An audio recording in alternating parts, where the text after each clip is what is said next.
Yo guys, this is Manny. Today I'm gonna show you how to do a reese bass that I'm doing on Reaktor, ENZ called Menace. But I'm gonna show you an example right now.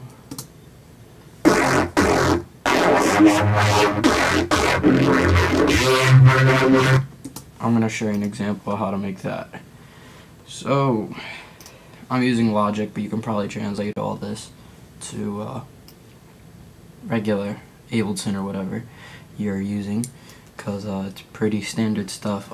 If you're using Reaktor, it's going to be easier for the reese, but you could always make a couple, three saws and spread them apart with unison. Add two voices to it, and you're pretty much good to go. I'll show you the patch on Reaktor 5 right now. This is what it looks like. Right now, it looks pretty simple. 24, negative 24, 3 saws.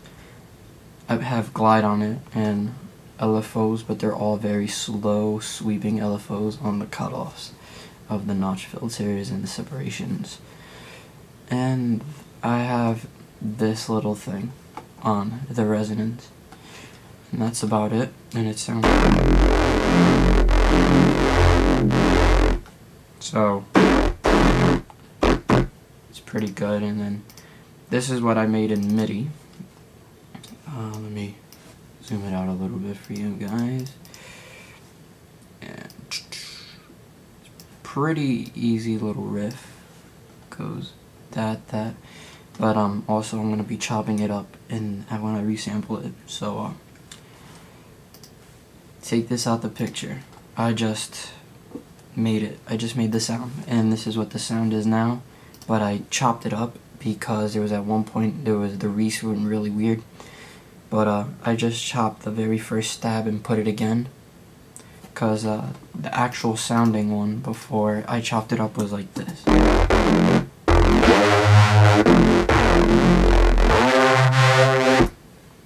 So I chopped them up.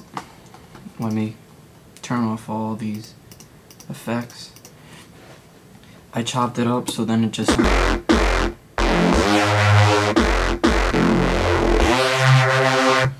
And if you look at the automation on the volume, I have a very steep cut because they're very weird. But then I found out I can just put a low pass on it and it'll be pretty good. But okay, I added an auto filter, which is just a regular basic filter. And with this, I added a little tiny bit of distortion, cut off all the way, but of course I'm going to automate it. And resonance right there. 13, which is just a very small amount. And I think I added, yeah, you can see the cutoff is doing some banana, but it's going to be pretty sick.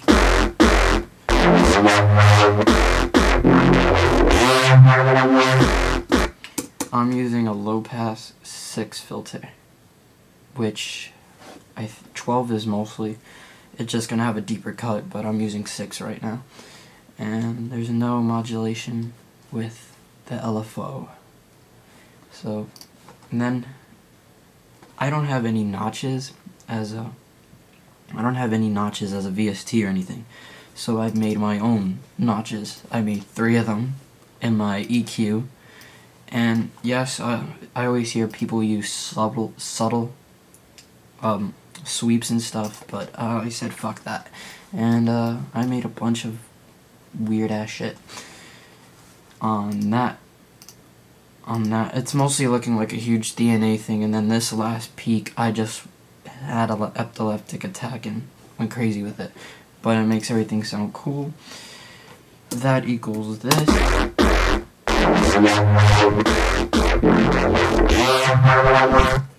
That's what I got. Then I added another auto filter. That's a high pass, which I'm barely gonna be. Yeah, I'm automating it, but not that deep as like the low pass. And when I automated that, I automated that. These two things just automated out of nowhere, but I fixed it. Then nothing will move. The cutoff is just, the highest is going is 27%. 100%, which is right there. Right there. That's the highest it's gonna go. But,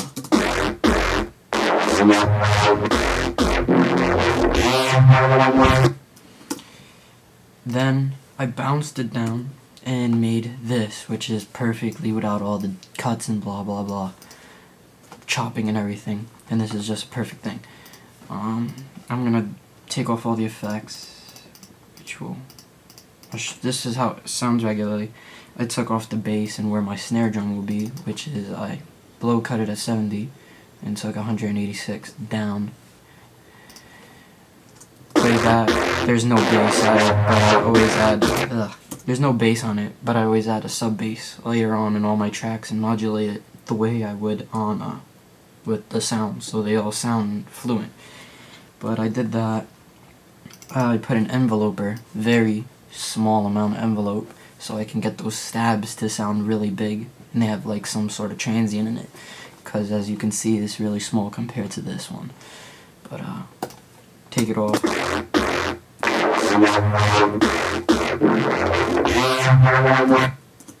Got that.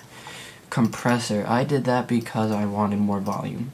Well, more or less volume. Lower it down and then I can gain it a little bit so it can give some effect. I'm weird with compressors, I'm not that good, but this is what I did.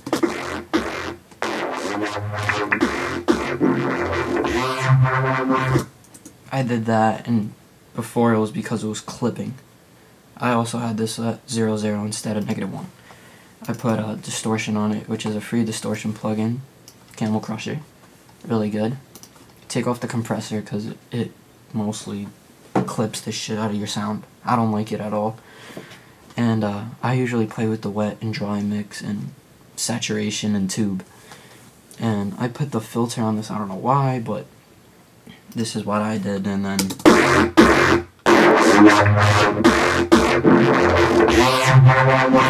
gives the sound a huge amount of, it gained it a lot. Then I made an overdrive, which is the drive is not that big. You can put it around here. I made it around 2, and then I took down the output of it, -4, and tone is mostly a high pass filter. That's mostly exactly what it is. Or a low pass. I don't remember. It's a filter, mostly tone. Let's see right now if I were to. Yeah, it's a low pass filter, but I had it all the way up. And then I added another EQ. With this EQ, it's just keeping it all down. So I wouldn't have that humongous loud clipping, because when you hear the transients in the enveloper with all the stabs, they sound very clicky and they were like really sensitive to my ears, so I took it all down. And it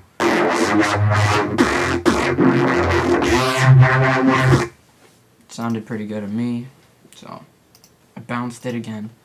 And then I have an EQ, which is being 2 notches, and they're getting automated back and forth. So let me take off the flanger and the compressor.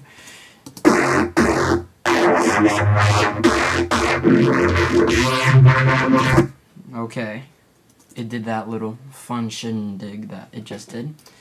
I added a flanger to it just to give it a little taste, a little more like movement onto it, which is small amount of feedback. I made it that it's barely like noticeable. You'll notice some sort of like flange on it, but it's not that big. Speed is not that big of a thing. I usually keep my speed lower, but for this it sounded good.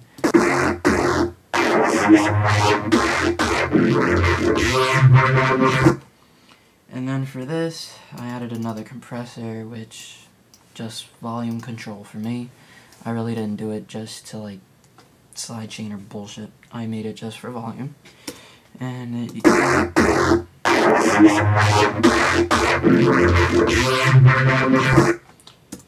I know when I upped this, it was at 0, but when I bounced it out, it was at around 1.5, 1.8.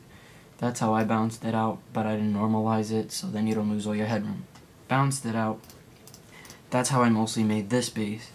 to add more effect and fun stuff, I use a sampler called Contact.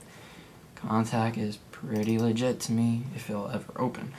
But it's a pretty awesome little plugin that you can do with a bunch of stuff.